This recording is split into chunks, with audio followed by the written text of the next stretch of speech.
Hello students, welcome back to YouTube channel science Guru. आज का हमारा टॉपिक है that is why do we fall in love and it would be our last video. और इसके अलावा जितने भी अब टॉपिक्स बच चुके हैं which are related to EVS topics, for example we have natural resources and sources of energy, so all these topics are included in EVS. So I think वो वाले टॉपिक आपको आपके जो ईटी का सिलेबस होता है उसमें भी होते हैं। सो वो आपको अच्छे से आते ही होंगे। So it is our last video. और अगर आपको वीडियो अच्छी लगी हो तो प्लीज़ इस वीडियो को लाइक कीजिए, शेयर कीजिए and don't forget to subscribe the YouTube channel science Guru. But इसके इस वीडियो के बाद हम अब आपके पास 3-4 हमारी और आएंगी videos which would be live discussion on the MCQ based question answers on whole the syllabus of science. Okay जी, so let's start the topic why do we fall in। तो इसके अंदर देखो हमारी जो हेल्थ है वो क्या होती है। when our health will get affected, उसके ऊपर जो इफेक्ट आता है ये आता है health in generally means free from illness, disease, injury, pain और लैक ऑफ फिजिकल फिटनेस। मतलब अगर आपको कुछ इलनेस है, अगर आप if you are suffering from a disease, if you had injured, और अगर आपकी जो ह्यूमन बॉडी है वो फिजिकल फिट नहीं है, तो इन सब ये सारी जो कंडीशंस है it means we are unhealthy. ठीक है, तो अगर हमको इनमें से कुछ भी नहीं होगा सो we would say we are healthy. So what is health? Health can be defined as a state of complete physical, mental and social well-being। मतलब क्या है, आपका फिजिकल स्ट्रक्चर, आप from and your social wellbeing का मतलब है आपका outside का बिहेवियर। एंड आल्सो सबसे इम्पोर्टेंट चीज़ है कि अगर कोई इंसान फिजिकली फिट है तो ज़रूरी नहीं कि हम उसको हेल्दी ही बोलेंगे, because it may be mentally upset. ठीक है, तो आपको फिजिकली तो फिट होना ही होना है, साथ में आपका जो दिमाग है वो क्या होना चाहिए, बिल्कुल ठीक रहना चाहिए।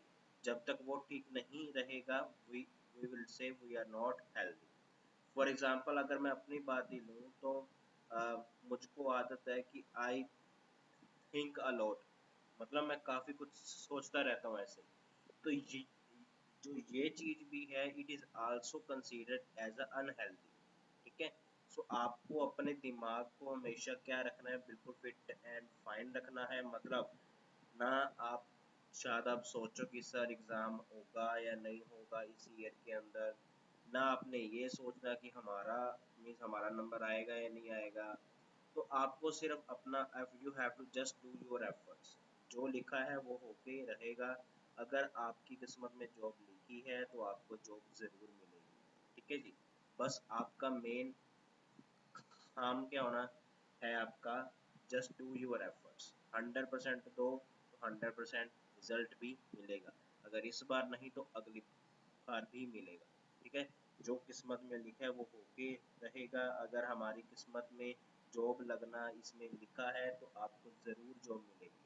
अब कुछ ऐसे बच्चे भी होंगे इसके अंदर कि जिनका लिस्ट के अंदर आ जाएगा, नेम आ जाएगा, बट उन्होंने इतने एफर्ट नहीं लगाए होंगे। ठीक है, और कुछ ऐसे भी होंगे, कुछ एक्सेप्शनल, कि जिन्होंने अपनी ओर से तो बहुत ज़्यादा एफर्ट लगाए लेकिन एग्ज़ाम में जाके थोड़े से कन्फ्यूज़ हो गए, और या कुछ भी उनका रीज़न रहा हो उनकी सिलेक्शन ना हो पाए।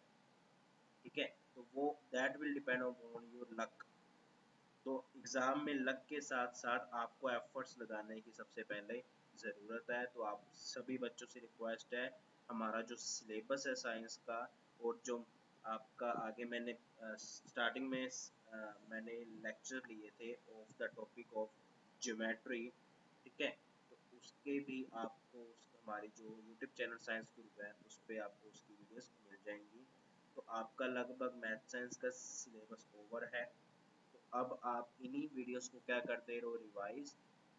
ठीक है, तो इसके और इसकी एक्सप्लेनेशन के लिए मैं अलग से आपके साथ, अगर आप चाहो तो मैं एक लाइव सेशन रख सकता हूँ, और at the last of this video I will explain all this things. ठीक है जी। सो अभी के लिए हम क्या करते हैं, इस चैप्टर को पहले फिनिश करते हैं ताकि आपका साइंस का सिलेबस कवर हो जाए। तो हेल्थिंग, अगर आप हेल्थ को मेंटेन करना चाहते हो तो ये जो फैक्टर्स हैं, these plays an important role in your life. First important thing is food and diet. आप किस टाइप का फूड लेते हो, उस फूड का आपकी हेल्थ के ऊपर इम्पैक्ट आ रहा है नहीं हो रहा, और आप कितना फूड अमाउंट में लेते हो। एक्सेस लोगे तो आप again you will get fatty, मतलब अनहेल्दी हो जाओगे। अगर लेसर अमाउंट में लोगे तो आपके जो आपकी जो फंक्शनिंग है वो रुक सकती है। Second important factor is exercise. जितनी ज़्यादा एक्सरसाइज होगी उतना आपका शरीर क्या रहेगा, फिट रहेगा। Third important one is family and friends.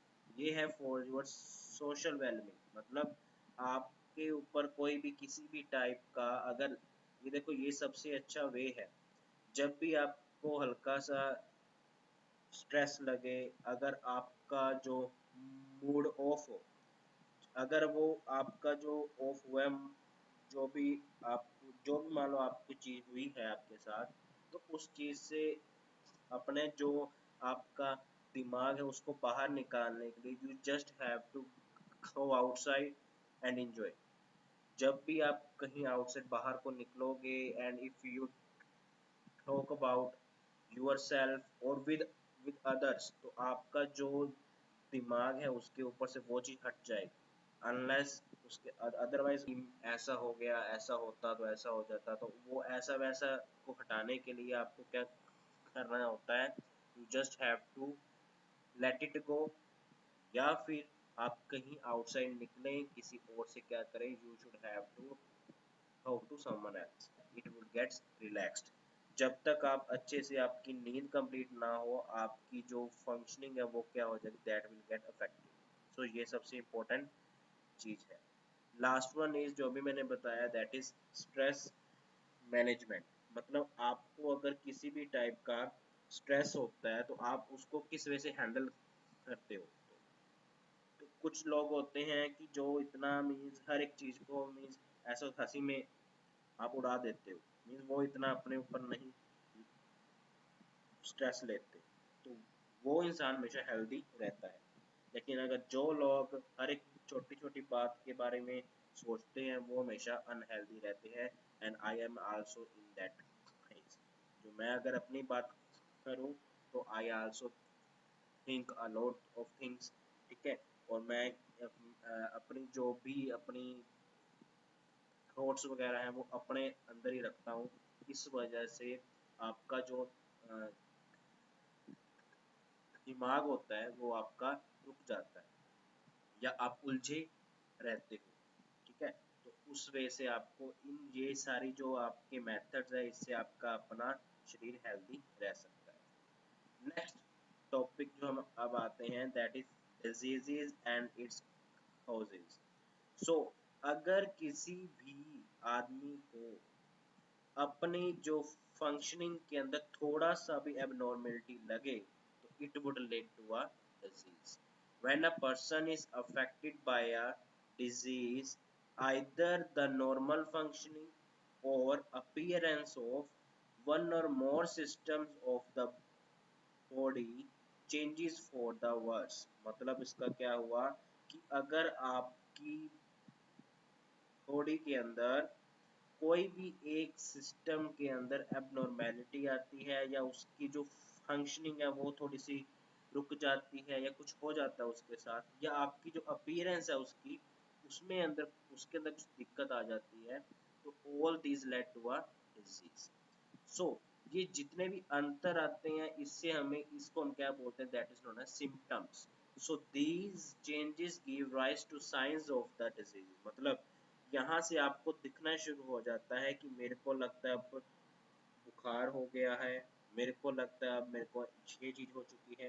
ठीक है, सो जितनी भी डिजीजेज होते हैं उनसे जब भी वो होगी आपको तो आपको उसके सिम्टम्स भी पहले दिखेंगे।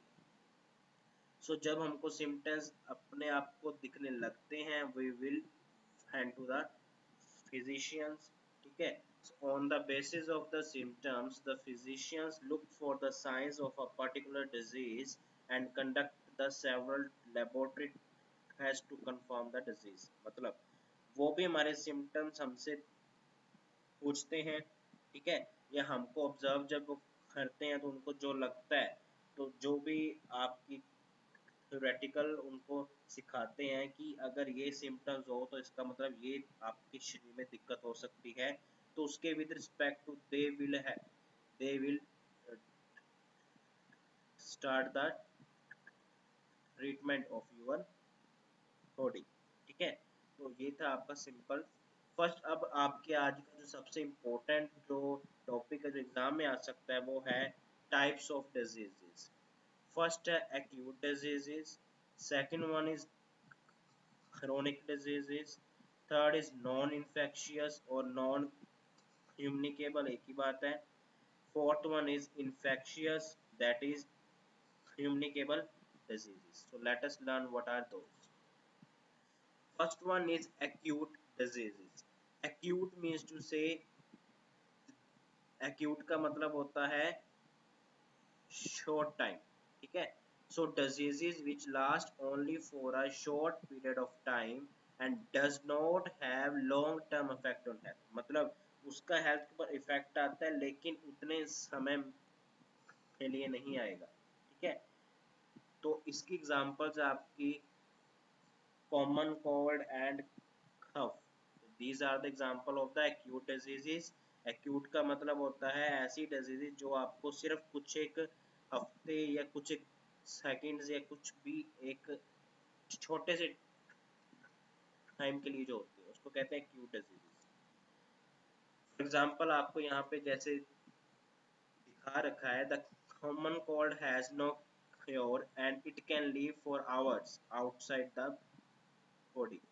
मतलब आपको जुकाम वगैरह जो भी होता है, बुखार वगैरह होता है, या आपका शरीर के अंदर थोड़ी सी थकावट वगैरह होती है, it will lies only for a few hours. ये कुछ एक आवर्स के अंदर ही क्या हो जाता है, वो विल गेट फिजिकली फिट, ठीक है। तो ऐसी डिजीज को कहते हैं एक्यूट डिजीज। नेक्स्ट, जब ऐसी डिजीज जिसका हमारी लाइफ के अंदर काफी इफेक्ट आएगा हेल्थ के ऊपर and which will last for a long time. So disease which last for a long time as has long term drastic effect on our health, मतलब काफी ज्यादा हेल्थ को नुकसान होता है उससे। तो ऐसी टाइप की डिजीज को हम कहते हैं that are known as chronic diseases. इसकी एग्जांपल देखो आपके सामने जो एग्जांपल लिख रखी है वो है एलिफेंटियासिस। तो इसके अंदर क्या होता है, आपकी जो लेग्स होती हैं वो क्या हो जाती है, उसमें स्वेलिंग हो जाती है, ठीक है। तो इसलिए से आप ना उठ सकते ना कहीं आना जाना मुश्किल बहुत हो जाता है। तो it will last for a very long period of time, इसलिए इसको कहते हैं this is an example of chronic disease। Next one is tuberculosis of lungs, ठीक है, that is also known as TB। ये डिजीज है, ये इन्फेक्शियस भी है बिकॉज अगर आपको खांसी या जुकाम आता है या जब आप व्हेन यू स्नीज, तो ये जो आपके अंदर जो भी इन्फेक्शियस मटेरियल है वो आउटसाइड निकल जाता है, तो वो किसी और को भी हो सकती है। It also occur for a very long period of time, इसलिए ये भी इसके अंदर एग्जांपल है इसकी। नेक्स्ट वन इज इन्फेक्शियस और कम्युनिकेबल डिजीज, मतलब जो आसानी से एक व्यक्ति से दूसरे में आ जाए। So diseases which spread from infected person to a healthy person through air, water, food, vector, physical contact और which is also known as sexual contact. मतलब जब भी डिजीजेस किसी एक व्यक्ति से दूसरे हेल्दी जो व्यक्ति उसके अंदर आ जाए, अब ये आएंगी किसकी हेल्प से, from air, water, food, vector या फिजिकल, जब भी सेक्सुअल कांटेक्ट होता है। तो इसकी एग्जांपल्स क्या हैं? Common cold, chicken pox, typhoid, measles, cholera, TB, malaria, AIDS. All these are the example of infectious or communicable diseases. Next one is non infectious, मतलब जो एक व्यक्ति से दूसरे व्यक्ति को ना हो सके। अगर किसी एक व्यक्ति को कोई डिजीज भी है तो वो आगे किसी को उससे हाथ लगाने से या उसके आसपास हमेशा मौजूद होने से वो नहीं होगी, उसको कहते हैं नॉन इन्फेक्शियस और नॉन कम्युनिकेबल डिजीज। इसकी एग्जांपल्स हैं rickets, beriberi, scurvy, night blindness. तो बिकॉज ये जो सारी डिजीजेस हैं ऊपर वाली, it occurs due to the vitamin deficiency. तो अगर किसी के अंदर विटामिन की कमी है तो इसका इफेक्ट दूसरे जो व्यक्ति है उसके ऊपर नहीं आएगा। ठीक है, तो ये सारी जो है these are the non communicable disease. अब हम एक बार और यहाँ पे लिखें इन्फेक्शियस डिजीज। अभी मैंने बात की जो इन्फेक्शियस डिजीजेस होंगी which occurs by the help of air, water, food, etc. ठीक है, so the diseases which spread from one person to another easily are known as infectious disease. अब इसके अंदर जो ऑर्गेनिज्म रिस्पॉन्सिबल है वो है क्या, उनको हम which are also known as pathogens. So the organisms which causes disease, मतलब ऐसे ऑर्गेनिज्म जिनकी वजह से हमें डिजीज होती है उन ऑर्गेनिजम्स को हम कहते हैं पैथोजेंस। और ऐसे ऑर्गेनिज्म जो इस डिजीज में हेल्पफुल है, मतलब जो एक व्यक्ति से दूसरे तक लेके जाते हैं, उसको हम कहते हैं वेक्टर।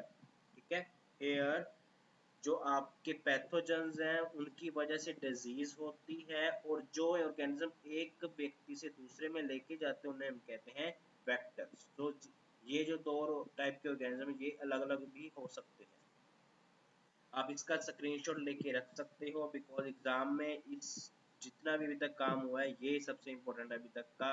आपको एग्जाम में या तो डिजीज लिखी आएगी, उसका एजेंट दैट इज उसका फैक्टर पूछा होगा, या आपको पूछा होगा which one of the following is a disease which is caused by bacteria, fungi etcetera. ठीक है, तो ऐसे आपको एमसी इसके मिलेंगे, आप इसका स्क्रीनशॉट लेके रख सकते हो। नेक्स्ट इज नॉन इन्फेक्शियस, मैंने अभी बताया जो अगर किसी भी एक व्यक्ति को है तो वो किसी और जो आसपास के व्यक्ति उसको ना हो सके, उसको कहते हैं non infectious diseases. Next one is means of spread of disease, मतलब किस वे से डिजीजेस होते हैं। तो फर्स्ट एयर से। एयर से आपके पास होता क्या है, we have pneumonia, common cold and tuberculosis. All these are the example which occurs through the air. Next, infectious diseases which occur with the help of water. तो उसकी सबसे एग्जाम में आती थी दैट इज cholera and और amoebic dysentery। वो important नहीं है, एग्जाम में क्या आएगा, cholera occurs with the help of air, water, soil वगैरह कुछ भी आपको आ सकता है। ठीक है, तो ये सबसे इम्पोर्टेंट है। Next is through vectors. अब ऐसे कौन से ऑर्गेनिज्म है या इंसेक्ट है जिनकी हेल्प से डिजीजेस या इन्फेक्शंस एक पर्सन से जो दूसरा पर्सन उसके तक होती है। तो फर्स्ट हम बात करते हैं, वी विल टॉक अबाउट जो आपके मच्छर दैट इज मॉस्किटोज। उनसे क्या होता है, मलेरिया, शेलो फीवर या डेंगू होता है, डेंगू। और जो आपकी मक्खियां होती है दैट आर फ्लाइज, उनसे होता है हमें typhoid, tuberculosis, dysentery and diarrhoea.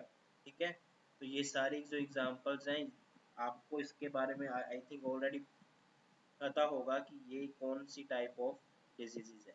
तो all these occurs by the help of vectors.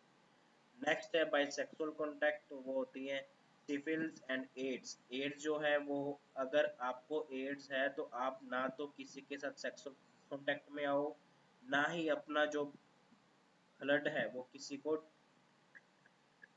Donation में दो।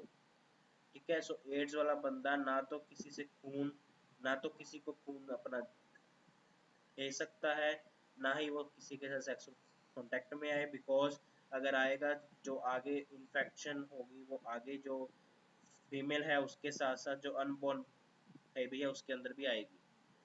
ठीक है जी। तो ये रहा आपका लास्ट पे means of spread of infectious diseases.